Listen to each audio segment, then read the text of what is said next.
재밌었죠? 우리 박성근 전도사님 아주 잘 진행을 하셔서 아주 즐거운 시간을 보냈습니다. 박삼광 오늘 얼굴이 안 보이네. 박진수 성도님 아주 너무 잘하셨어요.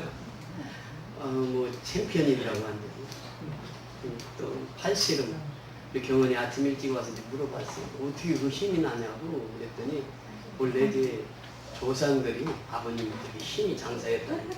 팔씨름 하는데 뭐 대수가 없는 거예요. 잠은 너무 많아요. 또 여자부에서는 우리 양남수권자 새롭게 보았습니다. 잡히는 대로 다 나온 거 아니에요. 마지막 축구 게임이 얼마나 재밌었습니까? 너무 재밌었던 것은 양남수권자님 이제 마지막 골을 넣었어요. 그래서 이제 너무 기뻐가지고 남편한테 다 달려오고 그 남편이 자기 편 아니라고 살짝 넘어져가지고 이제 권사님 이렇게 세우느라고 힘이 들었죠. 우리 여자 축구단 창단하면은 우리 교단에서 1등 할 수 있을 거 아니에요. 훌륭한 감독이시지. 훌륭한 선수들이 있어서 1등 할 것 같습니다. 너무 수고들 했고 즐거운 시간이었습니다. 찬송가, 복음성가 56장 보시고 말씀 듣도록 하겠습니다. 살아야 계신 주.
살아계신 하나님 우리와 함께 하십니다. 아멘. 주 안에서 거듭난 생명이 되었습니다.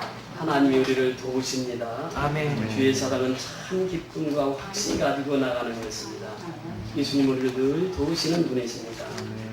살아계신 주 나의 참된 소망. 하나님은 살아계셔서 나의 참된 소망이 되는 분이십니다. 걱정 근심 전혀 없습니다. 살아계신 하나님이 나와 함께 하시기 때문입니다. 아멘. 사랑의 주 내 갈 길 인도하니 내 모든 삶의 기쁨 늘 충만하네. 그러한 삶이 되시기를 주의 이름으로 축원을 드립니다. 살아계신 하나님 늘 우리와 함께 하시고 여러분 오늘 디모데 후서를 말씀을 나누게 되는데 디모데 후서는 바울의 생애에서 마지막 쓴 서신입니다. 바울의 생애에서 바울이 자기의 유언처럼 쓴 책이 디모데 후서입니다. 그래서 디모데 후서는 전서도 그렇습니다만 후서는 이 쓰고 이제 자기가 유언서 같이 쓴 책이 디모데 후서입니다. 이 자기 자신을 소개합니다. 나는 하나님의 종이다 이렇게 소개를 하면서 에베소에서 전문 목회자 디모데가 목회하고 있는데 그 에베소 교회를 향한 편지를 보냅니다. 이것이 디모데 후서, 전서가 있고 후서가 있습니다. 후서는 바울이 이제 마지막 유언을 남기는 장이 바로 이 디모데 후서입니다. 1장부터 시작되는 디모데 후서는 4장까지 있습니다. 여러분이 읽으면 한 20-30분이면 다 읽을 수 있습니다. 오늘 이 말씀을 준비하기 위해서 디모데 후서 1장부터 4장까지를 몇 번 읽어보았습니다. 그래서 읽으면서 참 많은 은혜를 받았습니다. 디모데 후서 3장에 보면 제일 먼저 나오는 단어가 있습니다. 무슨 단어일까요? 3장 1절 같이 보십니다. 시작. 내가 이것을 알라 말세에 고통하는 때가 이르니. 이 핵심이 무엇입니까? 말세라고 하는 단어가 등장합니다. 이 디모데후서 3장 1절에 보면 말세에 행해질 일들을 말합니다. 이 말세라고 하는 것은 뭐냐? 예수님의 초림부터 재림까지가 말세라 이렇게 말합니다. 여기 광의적인 의미가 있죠. 그런데 협의적인 의미로서 보면 예수님의 재림을 말하고 있습니다. 그러니까 예수님의 재림이 가까우면은 이러한 일들이 이루어진다라고 이렇게 표현하고 있습니다. 먼저 2절에 보면 그렇게 말씀하시죠. 사람들은 자기를 사랑하며 돈을 사랑하며 이렇게 표현합니다. 이렇게 말세가 되면 사람들은 돈을 사랑하고 자기를 사랑한다 이렇게 표현합니다. 예수 믿는 사람은 물론 자기를 사랑합니다만 더 다른 사람을 사랑하게 되어 있습니다. 그래서 예수 믿는 순간부터 다른 사람이 눈에 들어오게 됩니다. 그래서 다른 사람을 사랑하게 됩니다. 그러나 예수 믿지 않는 사람은 여전히 자기만을 사랑하고 삽니다. 그러면서 돈을 사랑합니다. 이것이 욕심이죠. 그렇게 인생을 살아갑니다. 이제 세 번째부터 말씀에 보면 자긍하며 이렇게 표현합니다. 이 자긍이라고 하는 말은 무슨 말인가 하면 자신을 사랑하는 교만한 자다 이렇게 표현합니다. 여러분 자신만 사랑하는 자가 되면 교만한 자다 이렇게 말합니다. 이것이 자긍하는 자다 이렇게 표현합니다. 그러면서 계속해서 말씀하시기를 교만하며 회방하며 부모를 거역하며 감사치 않으며 거룩치 아니하며 마지막 때가 되면 부모를 거역합니다. 제가 채널 방송에 보다가 대전 어디에 사시는 분인데 나이가 86세, 83세 할머니입니다. 이 두 분이서 리아카를 끌면서 패디를 줍습니다. 이틀을 주었습니다. 부물상에 갔습니다. 하는데 4천을 받습니다. 4천을 받아가지고 할머니 할아버지가 살아갑니다. 이틀을 살아가는데 매일 국수를 드시는 거예요. 그래서 나는 할머니 할아버지가 국수를 좋아해서 국수를 드시나 보다 했더니 4천을 받아가지고 할아버지가 할머니에게 넘겨줍니다. 이틀분 4천. 그러니까 할머니가 4천을 가지고 슈퍼마켓에 갔습니다. 가서 이제 그동안 국수를 많이 먹었으니까 쌀 한 번 먹고 싶어서 쌀값을 물어봅니다. 1kg도 안 됩니다. 물어보니까 15,000원이라고 그래요. 4,000원 가지고 살 수가 없잖아요. 근데 그 옆에 보니까 국수가 있어요. 국수가 얼마냐고 하니까 한 다발에 3,500원. 그러니까 또 그날도 역시 국수를 사가지고 옵니다. 그래서 국수를 드시는 거예요. 의사들이 진단합니다. 전체가 몸이 균형이 깨져갑니다. 자녀가 있습니다. 자녀가 있는데 연락이 안 된 지가 오래됐습니다. 그 모습을 보면서 우리가 지금 사랑의 쌀 나누는 그 대상들이 바로 그런 사람들입니다. 참 힘들고 어려운 사람들 우리가 나눕니다. 마지막 때가 되면 부모를 거역하는 시대에 살아가고 있습니다. 감사치 않습니다. 감사하지 않습니다. 그러면서도 나가서 부정하며 원통함을 풀지 아니하며 참수하며 절제하지 못하며 사나우며 선한 것을 좋아 아니하며 배반하여 팔며 조급하며 자고하며 쾌락 사랑하기를 누구 사랑하는 것보다 더한다고요? 하나님 사랑하는 것보다 더합니다. 그래서 이 쾌락주의가 마지막 때가 되면 하나님보다도 쾌락주의로 성립합니다. 그러면서 경건의 모양은 있으나 경건의 능력은 부인한다 이렇게 표현합니다. 무슨 말입니까? 이 경건의 모양은 있습니다. 교회를 다닙니다. 예배를 드립니다. 그런데 경건한 사람 같은데 보니까 하나님 절대 주권을 인정하지 않습니다. 예수를 믿지 않습니다. 교회를 나오는데도 그렇습니다. 경건의 모양은 있습니다. 그런데 경건의 능력이 없는 것이 이것이 이제 마지막 때에 그러니까 복음은 경건의 능력이 있어야 복음을 전하거든요. 능력이 있어야 말씀을 선포하고 능력이 있어야 복음이 전파되는데 경건의 모양은 있어요. 근데 경건의 능력이 없는 시대 이 시대에 우리가 살아가고 있다고 하는 것입니다. 그러면서 6절에 보면 저희 중에 남의 집에 가만히 들어가 어리석은 여자를 유인하는 자들이 있으니 그 여자는 죄를 중히 지고 여러 가지 욕심에 끌린 바예요. 지금 여러분 옷의 중동에 가면 여자들이 바깥 출입을 잘 못합니다. 집안에서만 있습니다. 그러면 거짓 선지자들, 그 당시에 거짓 선지자들입니다. 그들이 집에 방문해서 여자들이 집 밖으로 나오지를 못하니까 집에 가서 그 여자들을 유혹합니다. 그러면서 다른 교리를 가르칩니다. 그러면서 또 성행위도 합니다. 이렇게 해서 성적 타락이 오게 되는 것이죠. 이게 마지막 때가 되면은 성적 타락이 오는 것입니다. 여러분 요즘에 뉴스에 보세요. 오늘 하수는 지금 그 뉴스에 계속 나오고 있습니다. 이것이 이제 마지막 때에 일어날 일들을 우리에게 말씀하십니다. 그런데 7절에 보니까 이렇게 표현합니다. 7절에 같이 읽습니다. 시작. 항상 배우나 마침내 진리의 지식에 이를 수 없느니라.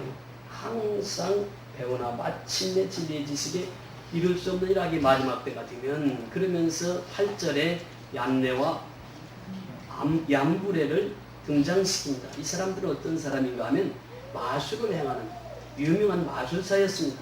그 마술사들이 모세를 대적합니다. 모세의 능력 행하는 것을 대적하는 이 마술사 두 사람이 등장합니다. 그러면서 저희를 소개할 때 어떻게 소개하느냐, 진리를 대적하니 이렇게 표현합니다. 마술하는 자, 거짓 교사, 그 당시 영지주의자들, 이 사람들이 진리를 대적합니다. 이 사람들은 그 마음이 부패한 자요, 마음이 부패했다 이렇게 표현합니다. 믿음에 관하여는 버려운 자들이라 이렇게 표현합니다. 믿음이 버려운 자들이 이들입니다. 그러면서 그러나 저희가 더 나아가지 못할 것은 저 두 사람이 된 것과 같이 저희 어리석음이 드러날 것임이니라 이렇게 표현합니다. 그러면서 오늘 본문 연결되는 것이 10절부터 17절까지는 한 패키지로 보아야 됩니다. 이 본문과 연결되는 말씀이 10절 같이 읽습니다. 시작. 나의 교훈과 행실과 의향과 믿음과 오래 참음과 사랑과 인내와 이렇게 표현합니다. 그러니까 나의 교훈과 이렇게 말씀하세요. 그러면서 행실과 의향과 믿음과 오래 참음과 사랑과 인내와 마지막 때가 되면 하나님을 사랑하고 사랑하면서 인내해야 되는데 참아야 되는데 이것이 잘 안 되더라고요. 그러면서 바울이 지금 30년 동안 선교 생활하면서 그 선교 역사 속에서 일어났던 일들을 소개하는데 그 일들이 대표적으로 어떤 일들인가 11절 같이 읽습니다. 입학과 고난과 또한 안디옥과 이고니온과 루스드라에서 당한 일과 어떤 핍박받은 것을 내가 과연 보고 알았거니와 주께서 이 모든 것 가운데서 나를 건지셨느니라. 여기 보면 첫 번째 나오는 도시가 어디입니까? 안디옥입니다. 그때 당시 세계 3대 도시 중에 한 곳이 안디옥입니다. 안디옥에서 복음을 전합니다. 많은 사람들이 돌아옵니다. 주께 돌아옵니다. 바울은 신이 났습니다. 그런데 그것이 화근이 되어서 사람들이 죽이려고 쫓아옵니다. 그래서 안디옥에서 그냥 도망 나와서 어디로 가느냐? 안디옥에서 어디로 갔다고요? 이고니온으로 갑니다. 이고니온에서 복음을 전합니다. 예수가 하나님의 아들이시여 예수님은 나를 위해서 죽으셨고 나를 위해서 부활하셨습니다. 증거한데 많은 사람들이 돌아왔습니다. 그때에 사람들이 돌을 들어서 치러 갑니다. 또 도망을 갑니다. 어디로 도망갔다고요? 누스드라로 도망을 갑니다. 이 내용이 사도행전 13장 14장이 나옵니다. 우리 14장 내용을 좀 보십니다. 사도행전 14장 한번 펼쳐보세요. 이 지금 바울이 선교 사역을 하면서 당한 일들을 소개하고 있습니다. 14장에 보면은 이 8절 누스드라에 대한 이야기를 기록하고 있습니다. 14장 8절 9절 10절 한번 읽겠습니다. 14장 사도행전 14장 8절부터 10절까지 누스라에 받지 못한 한 사람이 있어 한다는데 나는 산질병이가 되어 물어본 적이 없는 자라. 바울이 말하는 것을 듣고는 바울이 주목하여 구원받을 만한 믿음이 그에게 있는 것을 보고 큰 소리로 가르되 내 발로 바로 일어서라 하니 그 사람이 뛰어걷는지라. 여기 보세요. 이 누스드라에서 행한 일입니다. 바울의 고향이기도 하죠. 이곳에서 바울이 얘기합니다. 복음을 전합니다. 그런데 나면서부터 안전뱅이가 있습니다. 전에 본 적이 없습니다. 그런데 바울이 말하는 것을 들어보니까 이 안전뱅이가 이제 주목해서 구원받을 만한 믿음을 바울이 그에게서 봅니다. 그때 바울이 외칩니다. 큰 소리로 가르되 내 발로 바로 일어서라. 내 발로 바로 일어서라. 했더니 바로 뒤따라 이루어지는 것이 무엇입니까? 그 사람이 이를 걷는지라. 안전뱅이를 나사렛 예수 이름으로 걷게 합니다. 여러분 보세요. 안전뱅이가 같은 동네에서 살았습니다. 그런데 그 안전뱅이를 바울이 큰 소리로 얘기합니다. 내 발로 바로 일어서라. 그러니까 안전뱅이가 한 번도 본 적 없던 안전뱅이가 벌떡 일어나서 걷기도 하고 뛰기도 합니다. 이 광경을 동네 사람들이 다 보았습니다. 그 동네 사람들이 생각하기를 이 사람은 사람이 아니다. 이건 분명 신이다. 신이니까 지금까지 안전뱅이 걷지 못했던 안전뱅이를 벌떡 이렇게 세운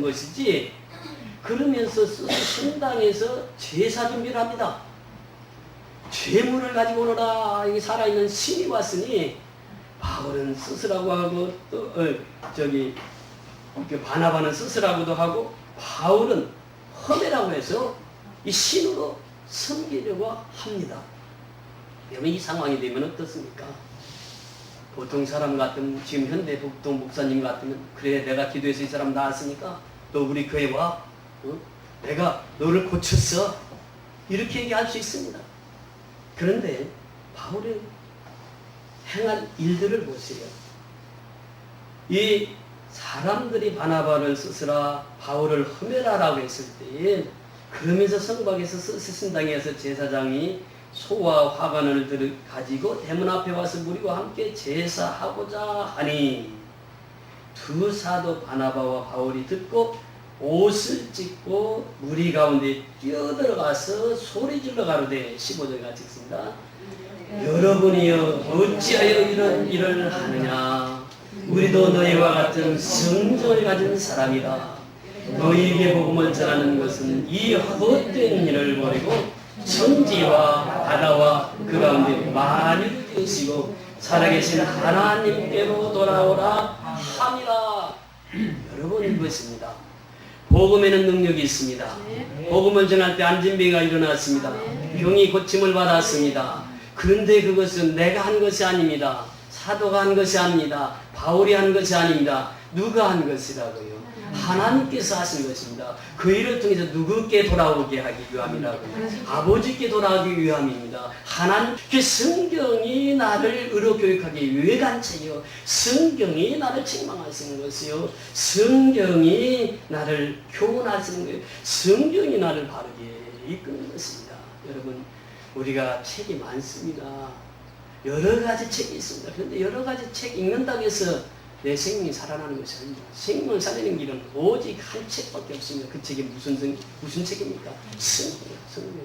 성경을 읽으면 한 구절 읽어도요. 그 속에는 생명의 말씀이 있습니다. 능력의 말씀이 있습니다. 그 살아있는 말씀은 성경밖에 없습니다. 성경은 한 소절 속에서도 생명이 담겨져 있습니다. 그래서 성경을 읽으라는 거예요. 성경은 읽고 성경의 내용 확신하라고. 확신하다. 그래야만 어떻게 된다고요? 이는 하나님의 사람으로 온전케 하며 하나님의 사람으로 온전케 하는 것이 뭐라고요? 성경이라고 하는 것입니다. 여러분 하나님의 사람은 온전해야 됩니다. 하나님의 사람이 온전케 되는 것이 어떻게 됩니까?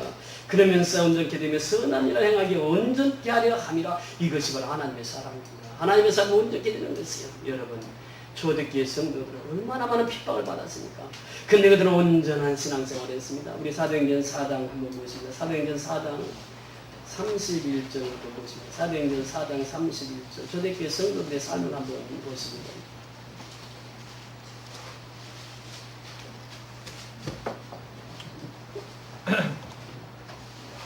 사도행전 4장 31절. 빌기를 다음에 모인 것이 진도하니 우리가 다 성령에 충만하여 담대히 하나님의 말씀을 전하니라. 이것입니다. 온전한 신앙은 어떤 신앙입니까? 선한 일은 무엇입니까? 하나님의 말씀을 전하는 것입니다. 복음을 전하는 것입니다. 복음이 무엇입니까? 예수의 십자가에 죽으심과 부활하심이 복음입니다. 초대교회 성도들은 예수가 십자가에 나를 위해서 죽으셨습니다. 그리고 예수님은 나를 위해서 살아나셨습니다. 십자가에 죽으시고 부활하셨습니다. 이것이 복음입니다. 지금 그들은 복음의 명령을 받아 살아갑니다. 여러분 복음을 전하는 자들은 그렇습니다. 십자가의 고난과 부활의 영광을 승포하는 자들이 복음을 전하는 자들입니다. 근데 복음은 누가 전했다고 말하고 있습니까? 여기 보니까 빌기를 다 했다고 하는 것은 무엇입니까? 기도했다고 하는 것이죠. 하나님 앞에 기도했다는 것이에요. 기도했을 때 무엇이 임했습니까? 모인 것이 진도가 되니 무엇이 임했다고요? 우리가 다 성령의 충만함을 받았다 이렇게 말합니다. 여러분 성령 충만이라고 하는 것은 무엇입니까? 내가 성령 충만하면 어떤 역사가 일어나는 것입니까? 복음을 전하게 되어 있습니다. 하나님의 말씀을 담대히 전하는 것입니다. 이것이 성령 충만의 역사라고 하는 것이요. 그 예수를 만난 사람은 성령 충만을 위해서 날마다 빌기를 다 해야 된다고 하는 것입니다.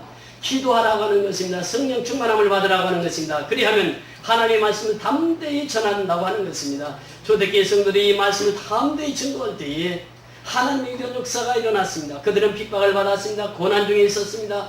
그들은 상황을 보면 복음을 전할 수 없는 환경이었습니다. 그런데 빌기를 다음에 진동하더니 성령의 충만함을 받았다 이렇게 표현합니다. 여러분 성령 충만함을 언제 또 받았습니까? 사도행전 2장에 보니까 오순절날에 성령의 충만을 받았습니다. 그런데 사도행전 4장에 보니까 또 성령의 충만함을 받습니다. 무엇을 말하고 있습니까? 성령의 재충전을 받으라 그 말입니다.